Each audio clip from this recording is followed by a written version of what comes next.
बिस्मिल्लाहिर्रहमानिर्रहीम। अस्सलाम वालेकुम नाज़रीन, आप देख रहे हैं यूट्यूब चैनल अवान टीवी। खबर शामिल करने से पहले गुजारिश है कि हमारे चैनल को सब्सक्राइब कर लें, वीडियो को लाइक करें ताकि हर नई आने वाली खबर बर वक्त आप तक पहुंच सके। नाज़रीन, आपको अपडेट करने जा रहे हैं गुजरात के कौमी असम्बली के हल्का NA 62 से कोटला अरब अली खां से ताल्लुक़ रखने वाले मुस्लिम लीग नून के साबिक़ MNA चौधरी आबिद रज़ा कोटला के हवाले से गुज़श्ता करीबन एक हफ़्ता से अफवाहें गर्दिश कर रही थी, जो कि ये अफवाह थी कि चौधरी आबिद रज़ा कोटला जो है मुस्लिम लीग नून को खैरबाद कहने जा रहे हैं और वो किसी और जमात में शमूलियत करेंगे।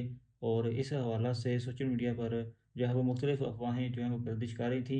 और इन तमाम तर ख़बरों और अफवाहों पर चौधरी आबिद रज़ा कोटला का एक अहम बयान हालिया एक इंटरव्यू में सामने आया है, जिसमें उन्होंने कहा कि हम मुस्लिम लीग नून और कायद मियां नवाज शरीफ के साथ चट्टान की तरह खड़े हैं। सोशल मीडिया पर गर्दिश करने वाली अफवाहें बेबुनियाद हैं और झूठा प्रोपेगेंडा है, जो कि काबिल मजम्मत है। मुस्लिम लीग नून में था और रहूँगा और किसी दूसरी जमात में मेरी शमूलियत की खबरों में कोई सदाकत नहीं है। ये कहना था डिवीज़नल प्रेसिडेंट मुस्लिम लीग नून चौधरी आबिद रज़ा कोटला का।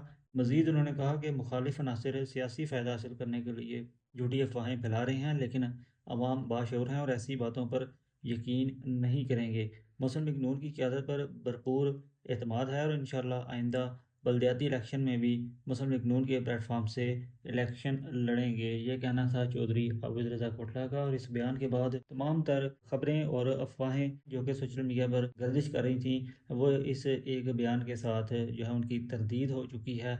और चौधरी आबिद रज़ा कोटला का कहना है कि मैं अपनी जमात के साथ चट्टान की तरह खड़ा हूँ। अपनी राय से कमेंट बॉक्स में ज़रूर आगाह कीजिएगा। अगली वीडियो तक ले दीजिए इजाज़त। अल्लाह हाफिज़।